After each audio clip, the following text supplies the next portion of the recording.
na Maniema, na Ituri, en direct, na France, na Belgique, na États-Unis d'Amérique, mais ça na Kolanda Biso, na YouTube, CCTV, Ralik officiel, Tozali Nabino Ponatolo Bela Congo pendant 1 heure. 1 heure. Il y a échange, 1 heure, il y a débat, 1 heure, il y a proposition pour le développement, il y a Mboka Nabiso au Congo. Lelo, des sujets, Ezali, à l'ordre du jour, il y a Maso Nabiso, il y a Mokole Alelo. Premièrement, Bossila Koye Baïté, clôture, il y a opération, il y a audit externe, il y a fichier électoral que vous allez clôturer, Mokole Alelo.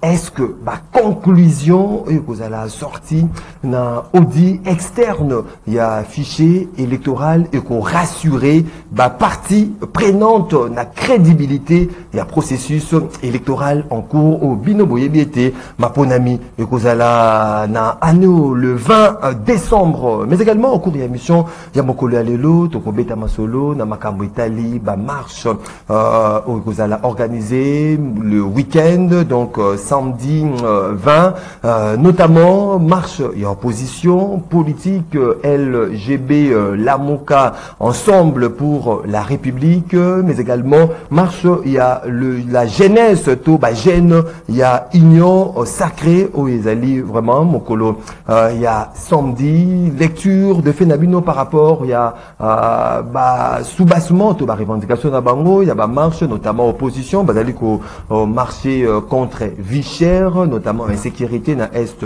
il y a Mboka Nabiso et du côté il y a jeunesse il y a union sacrée bango bazali vraiment ko marcher pour ko protéger to ko soutenir institution de la République lecture de Fenabino émission rendez-vous des auditeurs zalaka émission Nabino bolandaka biso de partout à travers le monde na invité Nabiso ndenge sele ko annoncer bino lobby lelo to ko clôturer émission Nabino na ndeko Yves Kitumba ou azali cadre il y a mouvement de libération du Congo il y a Jean-Pierre Bemba initiateur, il y a Génération Yves Kitumba, directeur des cabinets, il y a ministre d'État, environnement, développement durable, Ndeko Yves Kitumba, Mbote Ndeko Maxime, Mbote Pena ba Kongoma Nignon Soba Rolanda Biso na Tango Alelo, Mbote Pena yo, Mbote une équipe technique à CCTV. Oui, ezali devoir au Nazakanango d'habitude. Au-delà, il y a la fonction d'État dans Nali d'abord né homme politique. Donc pour un dialogue est important entre Bissona peuple pour n'avoir makanisina Bissona peuple ce que zotambola ndenge moko 082 33 33 749 082 33 749 un des numéros beaucoup benga bopesa makanisi nabino bopesa baide nabino na basujet tozali kolobela mokolo ya lelo o bakozwa possibilité ya kokota na standard na bisote bokomeli biso préoccupation nabino na groupe WhatsApp ya rendez-vous des auditeurs kotanga mape kozala débattu tout au long de cette émission de Yves Kitumba avant tokota vraiment na bozikisi ya sujet na biso ya mokolo ya lelo ozali initiateur ya génération ezali ko porter kombo na yo betela biso na masolo o Italie génération Yves Kitumba. Bon d'abord génération Yves Kitumba ali structure d'appui dans le mouvement de libération du Congo. Omoni na ba statut na biso ya MLC ouverture moko ezali pour na ba structure oyo ko sala appui dans le mouvement de libération du Congo. Alors, on a ali cadre et un mouvement de libération du Congo, on a ali secrétaire national d'un mouvement de libération du Congo, on a jugé qui utile qu'on soit structure Owana et puis à quoi appuyer et à pesa makasi sous na structure et belé pesa li et tiaka makasi na mouvement de libération du Congo parce que vision politique et à biso le mouvement de libération du Congo na chef nango et ali ko développer mboka o comme mama kanisi pona ko développer mboka o ko ça la politique au biso to ka politique des idées pour le développement ce n'est pas ko ça la politique politicienne o e ko biso ka na ba chamaillerie na ko soit na matin midi au soir pour ne rien apporter comme solution dans mboka na biso biso to ali na alternative avec un programme précis de gouvernance pour ce pays. Donc particularité na ba secteur nyonso oui na ba secteur nyonso il y a vie nationale kobanda na économie, na diplomatie, na sécurité, na social. Tout ça na programme mobimbe salama pour na partie. Et puis bitumbo bisoto bundeza bitumba politique, c'est un combat politique pour le développement. Il est qui important que structure mususu ya ko pesa poids ko tia ko appuyer mouvement de libération du Congo, notamment Génération Yves Kitumba.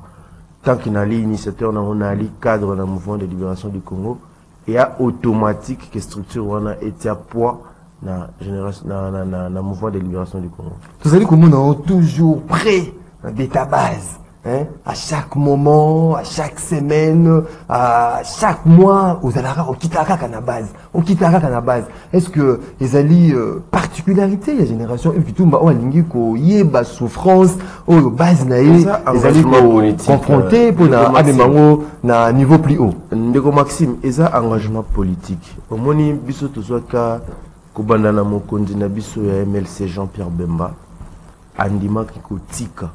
Vio ya zaki nango pona kokende kosala bitumba politique pour développer mboka na biso.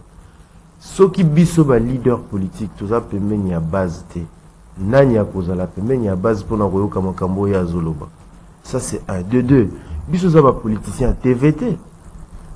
En tout cas, faut pas nous compter parmi les politiciens TV, non. Un politicien de terrain. La force d'un homme politique se détermine par sa popularité. C'est clair.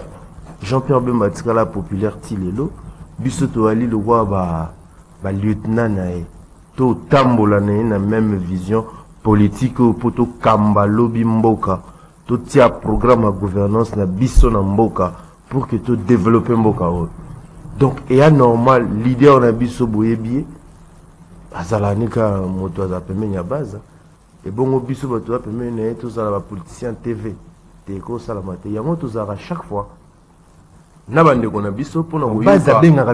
Oui, d'abord ceux qui politiciens ont porté. C'est ça un vrai homme politique. Tu dois être porté par une base.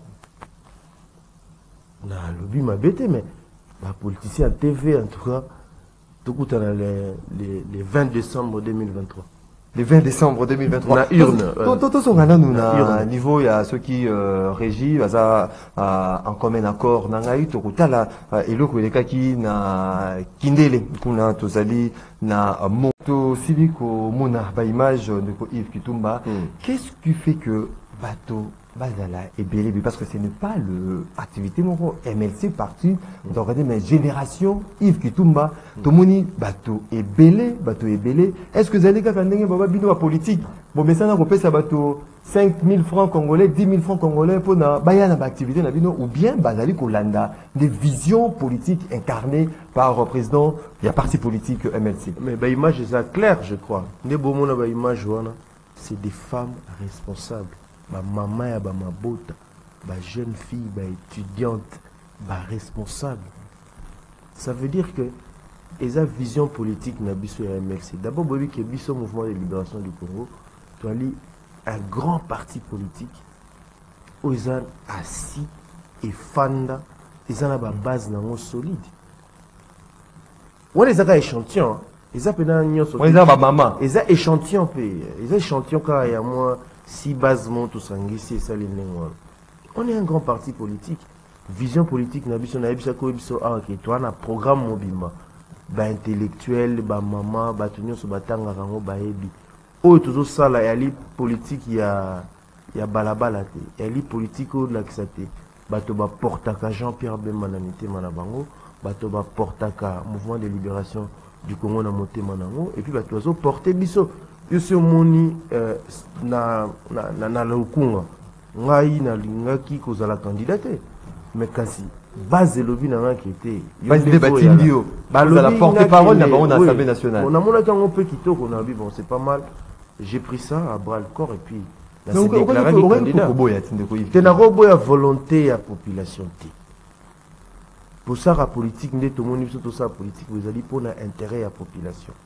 volonté à population balobi tokenda na bango tokende na parlement tokende tout droit le 20 décembre na urne Mais c'est que au qui m'a bangoté, bino bayi politique, tout le monde a à l'approche, il y a Maponami, Ozali, tout proche, il y a population. Mais une fois population, on a au PSAO, en élu, ok, qui représente bango dans l'Assemblée nationale, au qui mi bango. Après 5 ans, nous avons eu bango le sous. Ndeko Maxime, biso toute une opposition. Tous allez qu'à la base na biso. Toute une opposition na bango. Au qui m'a bango, tout le bana bango, na bango, na bango, na opposition, tout na bango. Comment on dit en lingala, motema mabe nyonso bien mauvaise foi nyonso ya pouvoir ya kala na ko sala biso tozalika na bango ti ndenge tozokende moke ko faire aboutir un programme politique na biso, ko faire aboutir combat politique na biso siko toali na union sacrée tokende malemba na lembe ti tokoma na objectif na biso ya kokamba mboka lobi touti na base wana na opposition. C'est pas une base fabriquée. Et c'est pas quelque chose de spontané. C'est un travail de longue haleine. Il y a plus de discours politique, mais on a vraiment à bras le corps, la revendication c'est un travail qui a commencé il y a plus de 10 ans. Et ça, la maga, moke, net biso va former tous là. Moke. Toute la bonne opposition, c'est pas des choses fabriquées. Merci beaucoup, Ndeko Yves Kitumba. To kotisko na bozindo ya maso na biso ya mokolo ya lelo, ba mama ya kinde le monga fula, bango bazaki sensibiliser makambo etali processus électoral mokolo ya lelo, c'est dit azali ko clôturer audit externe, il y a affiché électoral. Est-ce que to koloba été ba conclusion et que vous allez assorti na audit affiché électoral et qu'on rassurer ba partie prenante la crédibilité ya Maponami? Bon, Ndeko Maxime, évitez makambo Maponami na mboka na biso, toali na mba bébé. Par rapport à d'autres vieilles démocraties, au basi basala ba cycle belé. Biso toali na ba cycle na to koksi même pas 10 cycles. Imperfection kozanga raté na musala tout ça. Et puis surtout une classe politique qui a caractérisé na climat de méfiance, c'est normal que c'est quel pays ba cycle éléki nous, mais ce qui est essentiel maintenant, c'est biso sokoloba ki voix autopona qui pona accès na bokonziali démocratie. Démocratie par les élections. Tokenda, totia maele, biso nyonso izala pouvoir en place, ils l'opposition politique, batia maele en place pour que tokenda processus oyo et que la crédible pona biso nyonso. Tokenda processus oyo au fur et à mesure to corriger ba erreur ba faute na biso ba mbebo to sala ki la fois passée ezonga tembala oyo to kende malembe ti to kokoma on les a dit souhait hein. Oui, non, c'est l'objectif même. Objectif Eza souhaité omoni biso ba congolais biso ba politiciens na mboka na biso tozali plus animé na makambo etali ba intérêt personnel yango mboka yo kenda er moko e boité l'air moko e malam. Soki bozo sala eloko pona intérêt ya mboka na biso, en tout cas football bali loba moko. Mais point de vue, il y a opposition na majorité au pouvoir, et tiens maka ensemble pour nous que bon alternative ou bien critique. Il y a makambo pouvoir ozo sala ezo ke mala monter opposition na droit pour critiquer en haut pour que bango ba améliorer. Tout ça, ils allons pour intérêt ya mboka, deux ya peuple na biso.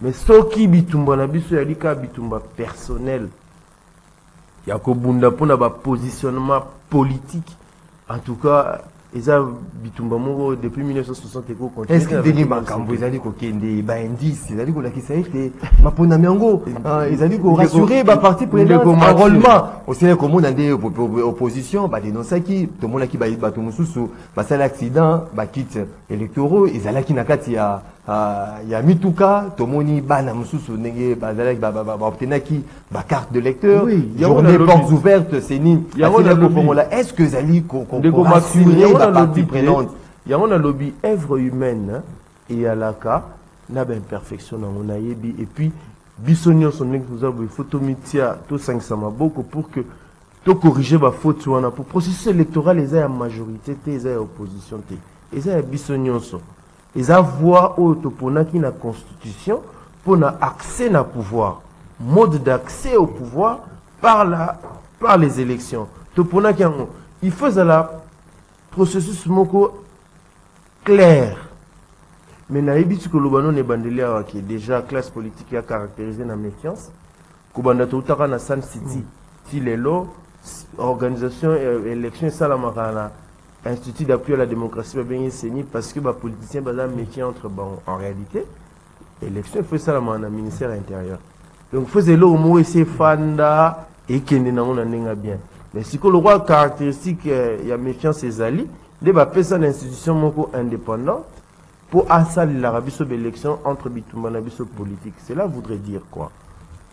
Bisoba, Rokamba, Mboka et dans la bateau, en opposition sur certains points, notamment pour consolider la démocratie dans Mboka Nabiso. Il est essentiel que Tambolara na ba vision mingi ya kokokana, même si la divergence à point de vue il y a là, mais que luka ko corriger processus pour que tout comme en élection soit crédible, parce que biloko to sala lelo, est-ce que c'est possible dans 2023? yango na zoloba biloko to sala lelo to sala ngo pona bisote to tika ngo pona ba génération ko ya ba kuti ba base e fandaki o etia ba règle bango ba tambolika ko ba, mais lelo ceux qui doivent lire Nabitumba il y a bisoka pour le positionnement politique on est en atinate n'engina bakisa imboka pe bazela na posa que la volonté exprimée par le peuple. Opposition politique biso tout ça la opposition politique ce qui est vrai baza prêté pour l'élection tout le monde clair bien vous allez prêter bango bazali ko bazali prêter ngana na loba pour na biso mouvement de libération du Congo ba preuve on a biso tout ça prêté parce que ton ndima ka voie démocratique ba prêter il est bossé là qui élection kozalate glissement un jour élégaté n'est-ce pas tout le monde a un jour élégaté bah processus on les a évolué comité élection faisant la crédible et tout ça transparent et voilà tout le monde au bureau ceux qui est composé tout ça en fait baza prêté pendant l'élection baza prêté surtout dans ça partout baza prêté au-delà c'est que pour l'élection parce que quand biso to ali quand organisé structuré c'est que bango débat organisé assis mais baza organisé non si les autres communes déjà presque dans le mois de juin ils sont pas organisés de quoi Yves Kitumba tout ça l'élection est 2000 ba imboka baza ba souvenir moko ya mabe ya makambo itali maponani na 2006 et que Salami Seigneur publié résultat problème 2011 problème 2018 bah, irrégularité est-ce que 2023 négus allez comme bah contestation union sur tout le monde a mapona ba cycle électoral union société koleka est-ce que tu continuer kaka la même lancée na moment où bah allez mettre vraiment en exergue avec ce régime makambo Italie état de droit démocratie est-ce que tu vivre la démocratie de mapona ndeko Maxime biso to ali ba victime ya ba cycle union sotangi. Mais c'est pas pour autant et décourager biso to continuer combat politique. Les mouvements de libération du Congo est victime na ba bloko union sotangi banda 2006 2011 tout ça victime nango. Mais est-ce qu'il y a empêché biso ko continuer combat politique na biso ko continuer ko pesa point de vue na biso ko continuer ko sangana na pour intérêt en mboka na biso est-ce qu'il faut redémarrer na état wana non les étant victimes les ceux qui n'arrivent aux victimes vous allez victime ndeko Maxime bam politique ba bato balukaka solution ba bato ba ya ko bakisa problème te ba bato balukaka solution na ba problème biso to salama pona ko zwa ba solution na ba problème et puis problème ya mboka na biso to s'impliquera pour solution monana imperfection électorale, tout ça d'accord, tout ça même victime, mais tout limite continuer dans le processus où il y a correction sur correction, Makambo et Salama qui la fois passée, correction sur correction dans Makambo et Kobonga. Point de vue, bon, la démocratie est mon si démocratie est poindre. Ça veut dire que tout comme on a souka, il y a un processus transparent. Même ceux qui maillent dans le fleuve. Pour comme tina mulangi bato bamela et les kakanaba étape filtrage traitement il y a traitement si qu'on a la démocratie par rapport à la vieille démocratie c'est autant une histoire ba bandara mbala moko te nyos zaki parfait donc bazaki koya ba règle malem oyo imperfection oyo la fois passée to sala ki mabe to bongisa mbalo ba poussani sous moke ba critique ya opposition na ba majorité ba yokani ba sali ensemble ba bongisi mobeko malembe na évolution démographique na évolution technologique mais comment bien qu'il y ait la vieille démocratie mais ce qu'on t'a dit au fond le processus n'est pas vraiment trop clair net l'eau de la roche tu comprends mais tu demeurer dans le combat politique pour que tout ne peut pas pour la génération future.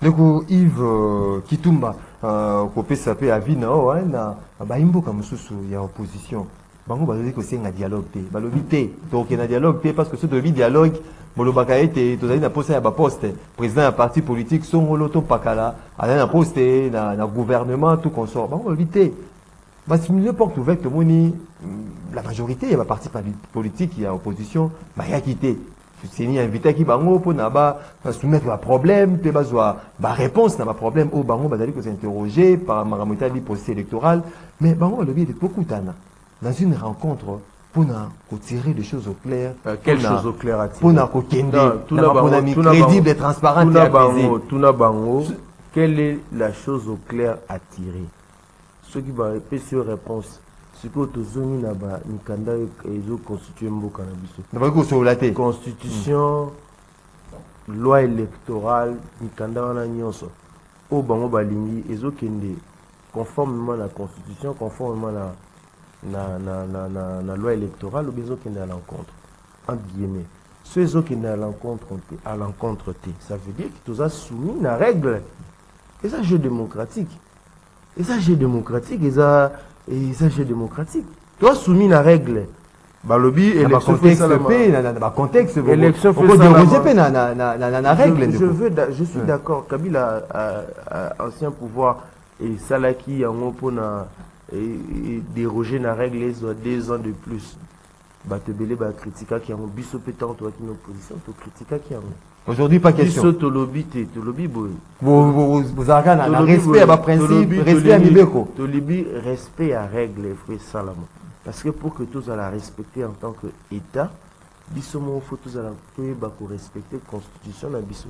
Ceux qui les lots, mo cannabis doit apparaître comme un pays instable à niveau tous en respect na miso abato c'est parce que biso moko en interne tout une commune peut se respecter comment beaucoup tia règle bobi banda lelo to banosala la règle oyo à chaque fois bino moko bolingara bo changer la règle wana la pandémie sur 5 jours pendant une semaine pour rejoindre un mois na tobi to solola pour les rassurer bango quand même rassurer bango ba kozala rassurer moi lelo bazali ko ndimate c'est ni wana bazali ko ndimate ko constitutionnel et la parti politique nous tout ba boycotter opération enrôlement des électeurs ndimate nini yebsanga tout le monde de manière claire pour bayara balubarlo bo ndimate nini constitution loi électorale est votée dans le Parlement. Ce n'est pas le pouvoir. C'est au Parlement là-bas où il y a les députés. Ils ont fait la loi électorale. La Constitution, c'est le Parlement. C'est là-bas où il faudra un référendum. Et là, on y va, on dit maté. Tobo IP, Lelo, Bozali Kobo, il y a rencontré. Comme il y a quelques mois, il y a ma bonne amie. En 2028, ils ont la tête et non glissement des et ça pas pour en 2028. En 2028, tous à vivant. Non, attendez. Son temps m'a protégé de Rosal. Non, attendez. Yo au projectif 2028, non, to comme écoute 2024. Son temps m'a protégé de Rosal. Et Koloba Boy. Mon politique, hein. Ma politique TV. Nettoyé ce qu'on a 2023. Toute la fabrication qui a été faite par le pouvoir passé, fabriquer des hommes politiques non populaires, fabriquer des hommes politiques qui n'ont pas de base. Des hommes politiques qui sont là justement pour parloter.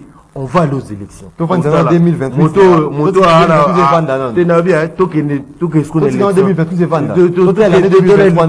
élection. Seront les partis politiques implantés. On a base solide au banc élection point. Toki. Biso après. Ouais, biso. Yves Kitumba, cadre mouvement de libération du Congo, initiateur génération, ils allaient porter Combo Naye, directeur cabinet, il y a il y a ministre d'État en charge de l'environnement et de développement durable. Tout est-ce que le solo est allé, marche projetée par de l'autre côté, opposition politique, vous allez comme on en vol, vous allez comme on a la Mouka, vous allez comme on a Ensemble pour la République, LGB, il y a LGDD. LGB, il y a Nani, il y a Matata Pogno, c'est parti politique. Bango nyonso bazali wana. Et comment ils sont en opposition? Projecté, ils allaient dans l'opposition politique, il y a Matata Pogno. Tout le monde peut me dire, il y a Ngambo, la jeunesse. Il y a Union Sacrée, il y a UDPS, il y a parti politique, il y a Union Sacrée. On peut la projeter le même jour. Des partages, de Jansiningo Bila. Il y a le biais marche, il y a opposition. Ils ont un rond-point là-bas, et un rond-point Sakombi.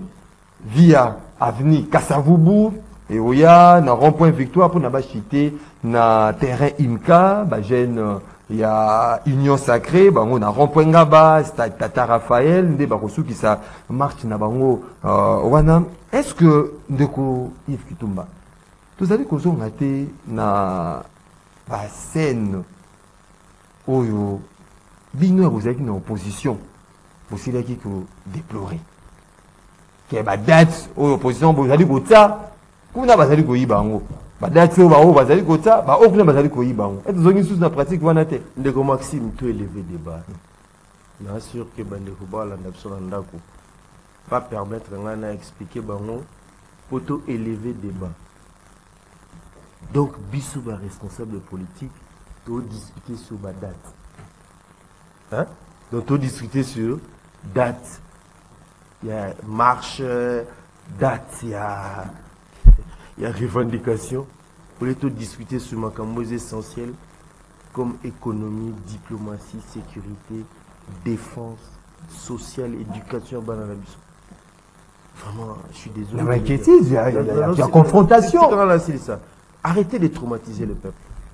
Tout ce qu'on a traumatisé, Bissou dans tout ça opposition. Ceux qui te le tout ça marche sur les 20. Pouvoir en place, c'est ça on les 22. Tout ça on les 22. Et puis aussi, et ça principe démocratique. Ceux qui les autorité urbaine, il y a ville à Kinshasa. Par voie de démocratie autoponaki. À Batoba Sengiye pour nous faire apaisement na batunion so pour nous na parti pris à autoriser 2 marches 3 marches na ba itinéraire bien identifié. C'est quoi le problème? Le problème est allé le problème est anime, c'est que bon na batute. C'est que bon na pas se contenter place batie ba on itinéraire ou batie ba on. Omoni ngala voilà cette démonstration force na bino place batie bino. Au total na image wana na utina kindeli. N'est-ce pas? Jean-Pierre Bemabota là-bas, imaginez au moins na Gemena na Aketi, na Wapi, na Tchangou, partout ici. Ce que boit parti politique, boit na base la vie solide, boza organisé, structuré. Bourbangani, bah PC une itinéraire, mettez les gens. Na Sakombi, on a ma campagne.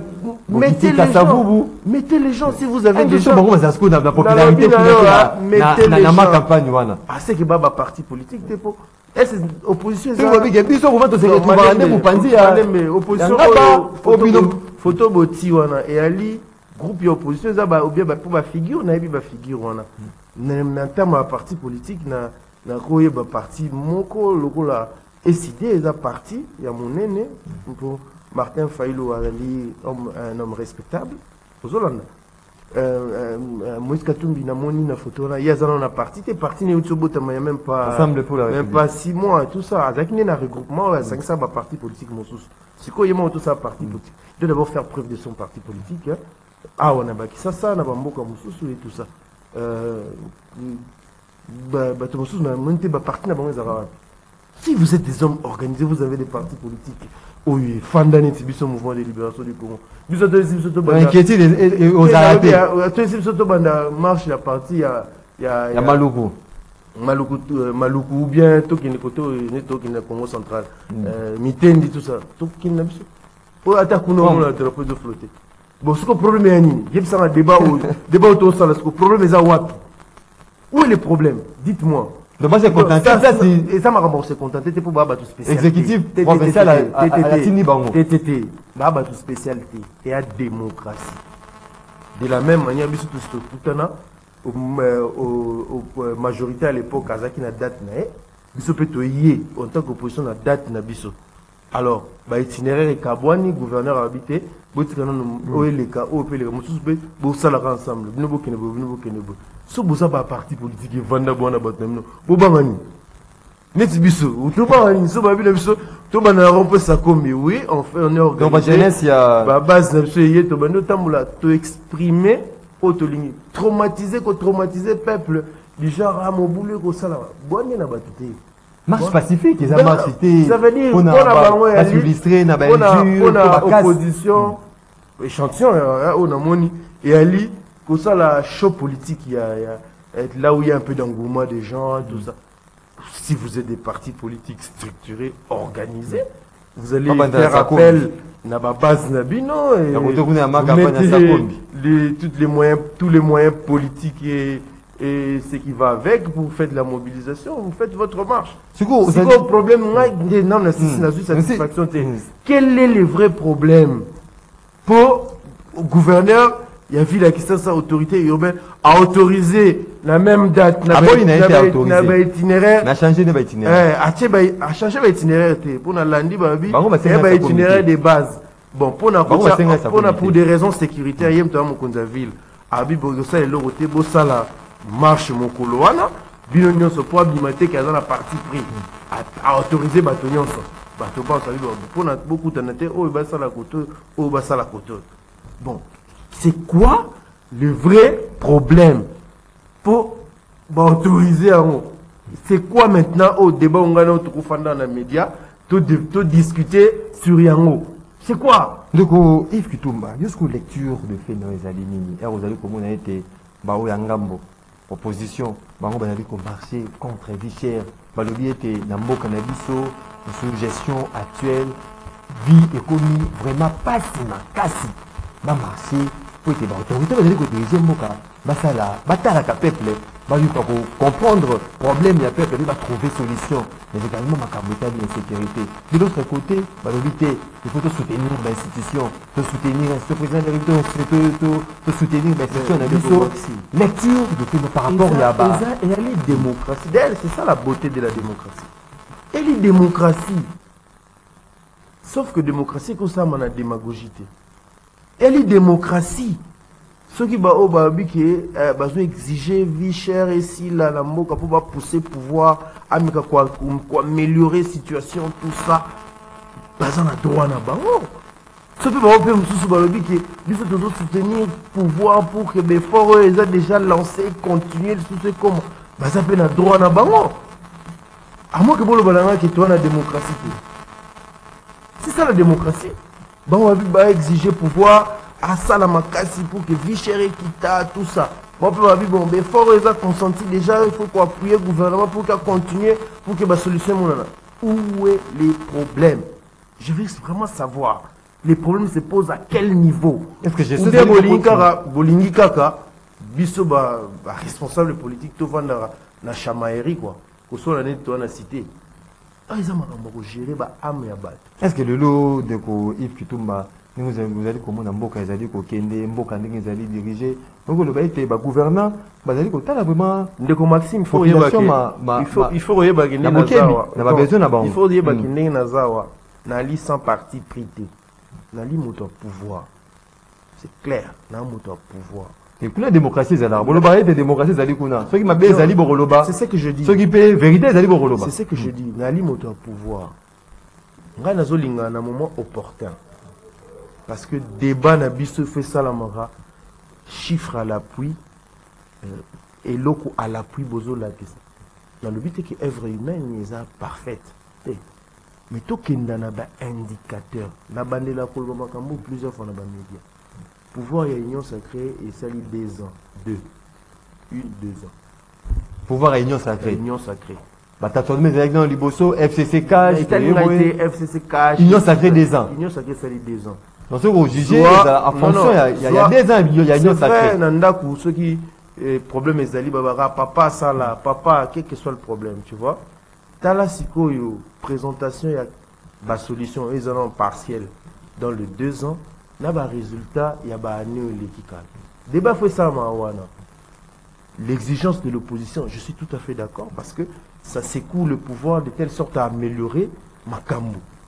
Mais tout ça m'a camboté parce que nga naza président de la République, bien parce que nga je dois nécessairement comme président de la République, donc na bébi ça beba nyose beba. Ah,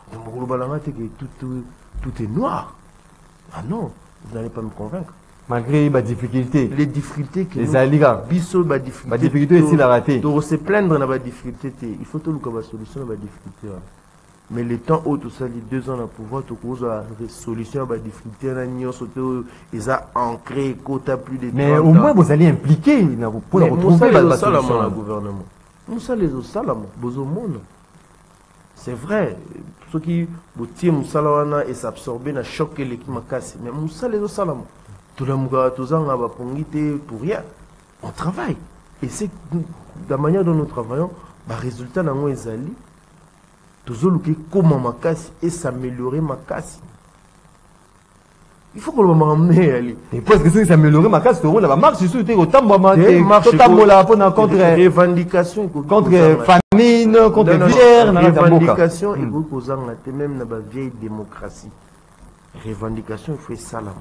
Opposition politique il faut ezala. Ils a garanti la constitution. Ce qui les camboyali, il faut porter des exigences pour que pouvoir en place à améliorer ma cam. Ça c'est correct. Et vous allez quoi améliorer? Vous allez quoi améliorer? Parce que et loko biso boyinde kolobake. Ce qui est président de la République, rien ne va marcher. Ou bien que le peuple congolais qui n'est pas comme président lobby solution de Zouami. C'est faux, archi faux, archi faux.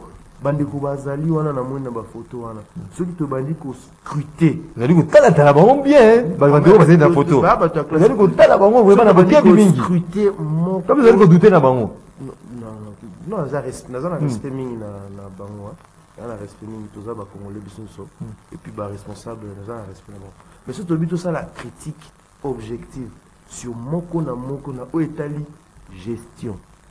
Et puis qu'on soit critique et gestion pour ça le parallélisme n'a pas même fonction n'a pas même activité n'a pas même espace de pouvoir bazoa qui n'a y a l'élo n'a pas tant au biso sali n'a pas tant au bango basala qui en tout cas il y a les jours et la nuit c'est ça fleuve quoi je vous dis la vérité mais si quand comme on a pas débat la débat autour de Mosiko et Ali pour sensibiliser le peuple. Pour le 20 décembre. Le processus électoral pour les voix démocratiques au Toponaki. Ma pour la mise à peu organisée, hein. Tu vois une question de glissement un jour, même il y a 2 jours. Mais là, je n'ai qui évolue dans l'opposition. Parce qu'il y a besoin un jour, 2 jours. Après, tant comme contrainte, tu vas comme non, il faut dans la crédible et transparent. Et tant que tu as comme bureau et si tu as comme la contestation, donc il faut s'apprêter pour aller aux élections.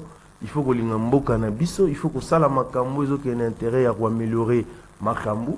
Opposition faisala à ça la critique à proposer ba voie des solutions au place de tout fauté ba on va mekoloba lui ko améliorer nyonso wana pour l'intérêt ya mboka na biso na ya peuple na biso. Merci beaucoup de Yves Kitumba. Rendez-vous les auditeurs de la émission.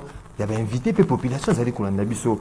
Toko Kende Touro Nandela, il y a Standard. Toko Tangana nous quelques messages. Baimboka Bakomi. Après Toko Kende Nandela, il y a Singa. Bonjour Deko Maxime. Vraiment Mboka Nabiso et Zapasi. Pona et Bonga et Pona et Bonga. Na Lolenge, il y a des politiciens à Congo. Nzambe Alimbi Sabango. J'étais prêt pour adhérer. Je soutiens la candidature. Il y a Bateau, il y a MLC de Brasilie pour Milabiso. Pour autant message. Bonjour de Maxime Lelo Oyo Tozali na opposition T. Tozali nde naba yini yamboka naba bomi yamboka Oyo balingi mboka ekabwana ezabato Oyo. Baza na solde ya ba étranger avec le Rwandais oyo balingi élection T. Pour na marche na kosenga na bakinois batala bien nani akoki kobongisa mboka po ba marché babongisaka babosana te bato oyo babengisi bango moko na bango alimbisa balibisa armée pistolet ebeta te Kinois na marche Totambola bien de ko Serge Mombito depuis quelque part marche pour baby sa armée na bisoté. Moto de ko Maxime de ko Yves Kitumba depuis Badiadingi Tomoni ba image de ko Yves na monga fula ndenge azo ba pagne nazali ko tuna na moment oyo ba mama na biso ya RDC baza ko souffrir ba pagne et ko sala nini. Salut de Maxime, s'il te plaît, aide-moi à transmettre ces messages au directeur de cabinet. Je suis artiste, musicien professionnel. J'ai composé une chanson qui parle des questions environnementales. Comment faire pour lui rencontrer Ndeko Yves Kitumba. Sous quelques messages. Yabaï Mboka. Bonjour Ndeko Maxime. Na sepeli mingi na makanisi ya Yves Kitumba ezali moko ya ba politique o mboka na biso ezali na bango besoin toboyi bitumba toboyi vandalisme bato batambola ndenge esengeli na marche autorisée par Gentini Ngobila. Toke na nzela ya singa 082 33 33 749. Allô, bonjour. Bonjour Ndeko Maxime. Oui, au bien biso puis comment est ma cantine. La bien dit depuis mon afula, moi ingénieur de Dieu. Oui, Ndeko. La lumière du Sénégal, si vous êtes une autorité, il faut prendre des décisions qui ne sont pas populaires. Si ça s'avérait que Ngobila Azaki impartial, il a fallu accorder marche na bango va déposer lettre na bango le 1er. Bao le 2 bien Lubumbashi va déposer lettre na bango le 12. L'autorité de peut déposer le 15. Mais il a fallu pas faire ça il y a bloc Lubumbashi opportunité on n'a pas marché comme ça pas reporter dans une de mais comme ça à bango tous les deux même jour à répondre maintenant. Merci beaucoup. Merci beaucoup Ndeko depuis commune ya Mongafula. Allô, bonjour. Oui, bonjour Ndeko Maxime. Bonjour. Ndeko Bertit Nakasavu. La petite Ndeko Yves Mbote. Merci Ndeko. Ndeko Yves. Nayebi MLC toza parti à Bavaler. Est-ce que Oyebaka erreur grave salama? Au compte de la union sacrée, et ça le bon la besoin qui t'a déboté là pour Malanda comme Makap. Merci beaucoup. Merci beaucoup Ndeko Persis depuis commune ya Kasavu Motoyaba. Proverbe. Bonjour, la personne qui est invité à Ndeko Ki. Oui. On va partir de la commune ya Masina. Oui, Ndeko Gebo. C'est quoi où tu peux le bâtir pour soi yanga awa. Toye du Bajewa, il n'est pas bien MLC. Donc il va te comme si je parle à la carte. Il dit pour aller prendre IDPS. Il vous se présente comme dans la militaire IDPS. Ex-militaire IDPS. On connaît ces gens-là. Il a en train de mentir. À propos de la maman, chez nous, on a le droit de parler à Duposo. Je suis content du fait que, principalement, chez Zaki, ça interdit le moto à marcher. Et quand on informe l'autorité, c'est pour que l'autorité prenne des dispositions et encadrement à marcher. Voilà pourquoi l'autorité ailleurs vous allez un mot sur l'itinéraire. Je crois que tout le monde est au courant de la situation sur les cas dans la ville à Kinshasa, il y a insécurité. La police est basée à déployer pour maintenir la sécurité. Donc, à niveau en interne, il ne faudra pas qu'il y ait un mouvement à ma casse. Donc, de ce côté-là, il faut qu'il y ait un peu. L'objectif de la marche, c'est la diversion. C'est la diversion dans ce sens que, au Yémiki, la Bandeko va organiser marche. Il y a des gens qui vont poursuivre la justice et ils créent la diversion pour la Bandeko qui va être opposant. Et dans le sous-là, qui projet à loi, tu as dit comme si loi, ils allaient convider par vous personnellement. C'est pourquoi ils cherchent à créer des ordres dans la vie. Merci beaucoup, Ndeko Guy Ibumbo, depuis commune ya Massina. Allô, bonjour. Non, Maxime, t'as fait ce mot de là, invité, hein? Oui. Vraiment, c'est désolant pour la MLC. On a propos déjà à mon MLC. 082 33 33 749. Vous savez qu'on continue l'appel. Allô, bonjour. Allô? Oui, au bien, il soit plus complètement candidat. Votre communication est mise en attente. Veuillez patienter. Merci beaucoup, Ndeko. Un standard, Ndeko Junior Bolafa, maîtriser standard, Malam. Allô, bonjour.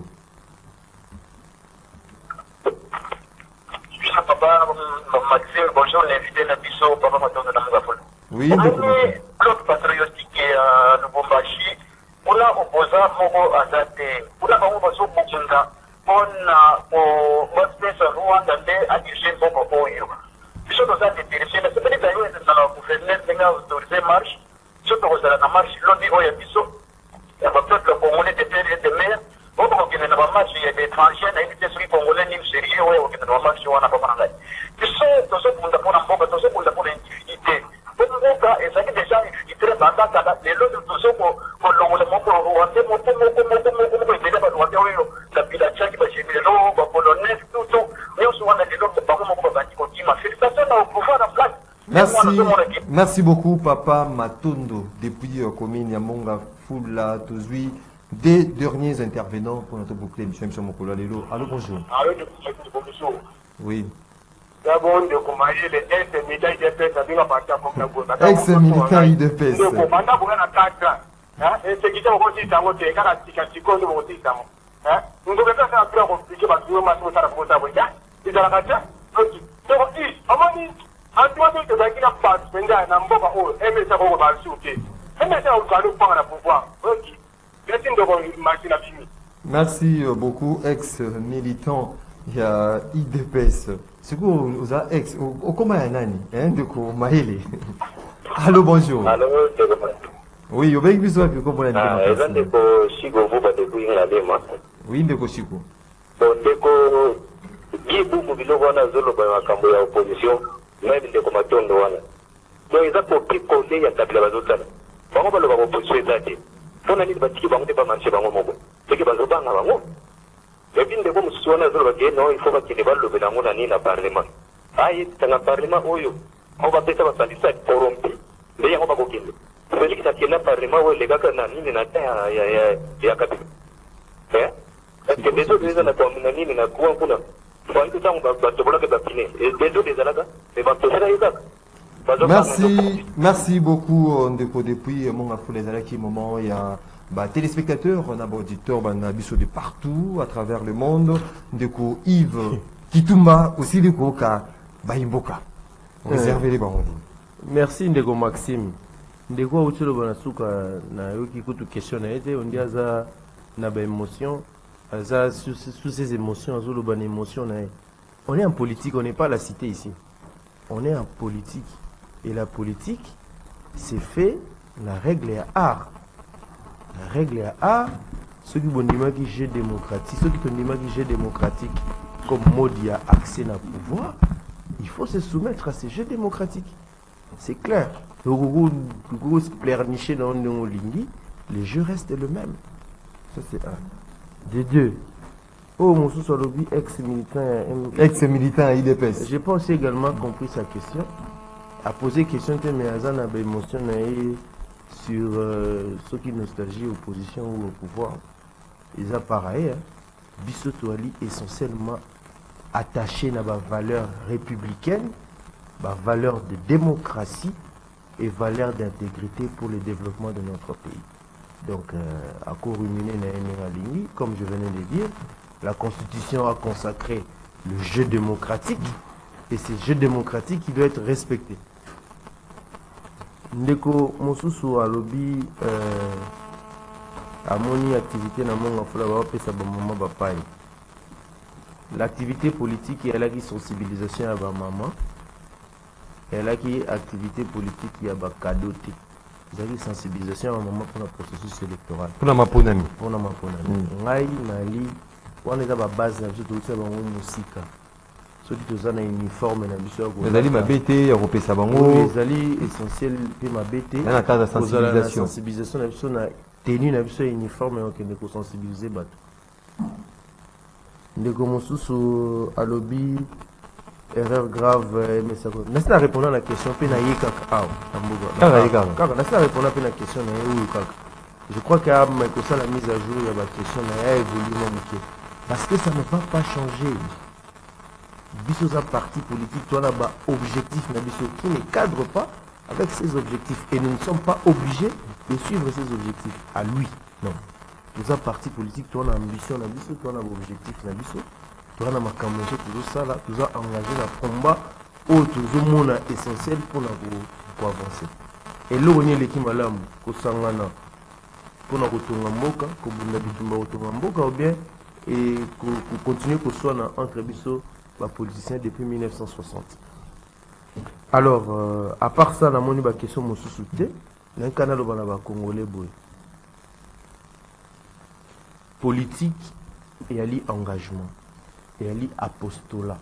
Ce qu'on dit pour ça la politique, ça veut dire qu'on dit comme bonza on a bandé. Moto aloba mno le contraire aloba mno soloté. Soit aza politicien. Mboka na biso, les pays moko convoité de partout. Nous avons un complot au niveau international, au niveau régional, sous-régional. Par complot, on a des pays qui citent que nous avons misala. Si ceux qui biso en interne, tu aller sous-dété, il faut tous la souder tout en gardant la divergence de point de vue. Mais Makambo est essentiel pour Mboka par exemple. Il faut tout le langage moko. Bien que cause la discordance à voix, mais tout le langage pour la tout le monde cannabis. Et ça c'est car pour na bitumba ya intérêt personnel. Non l'ingoloba minité pour dans to comme dans to kotoloba au moment opportun. Au moment opportun, ça ce n'est pas normal que des individus ou un individu parce que lui doit devenir nécessairement président de la République de ce pays. Que tout ne doit pas marcher. Ah, donc... non, ça veut dire que... Écoutez, ça a doute. C'est-à-dire que aux Congolais, aux Congolais, la génération écoyasi. Parce que toi, tu dois devenir président de la République. Et c'est pas beau, donc, l'Union serait ambition, hein, à président de la République. La président de la République. Exemple, et chef. On a l'Union, c'est le président de la République, exemple, et chef. Jean-Pierre Bembago, avec toute sa grandeur. Avec toute sa grandeur. Hein? Avec toute sa grandeur. Il a été élu en 2006. Massivement. Vous voyez le processus. Donc, avec toute sa grandeur, Andimi, pour l'intérêt de Mbokanabiso, à l'ongoli bagalon nae, Andimi kotia mettre la patte pour tous les solutions dans les Cameroun, ça fait des années. Un autre côté, la situation est demeurée parce que il est fort comme un président de la République. Attendez, on est où là?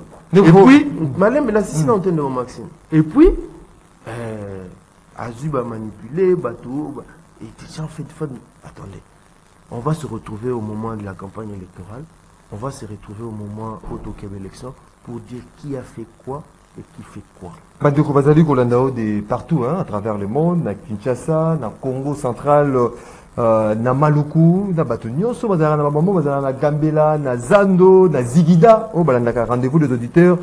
Pas comprendre en gros nini de Yves Kitumba to Kabano na message voilà. En gros, il kolobate toi la bolingombo cannabiso, amour de la patrie, tout s'investir, ba salaka misala partout ba ali, ko sala on la volonté pour apporter un plus na mboka cannabiso. Moto atekaka sala musani na mo sérieux, cordonnier zomsani na sérieux, footballeur zomsani na sérieux, ba nyo soba zomsala bango sérieux comme ça, ndambo misala ne zo sala mo tant to ko sangisa. Ndé que sa valeur na makamambo cannabis. La solution en mboka cannabis eza kaka na ba politicien. Ça je le répète et je le dis tout le monde. Eza engagement ya biso nyonso ba congolais. Ceux qui ngana lobi que lelo na s'engager pas na liboso na ndako nga fait à la propre. O mosusu s'engager que liboso na fait à la propre. Wala mso mboka cannabis comme propre. Tout ça na ba difficulté belé, tout ça na ba défi belé. Tout ça pe mboka monene, tout ça pe na démographie makasi.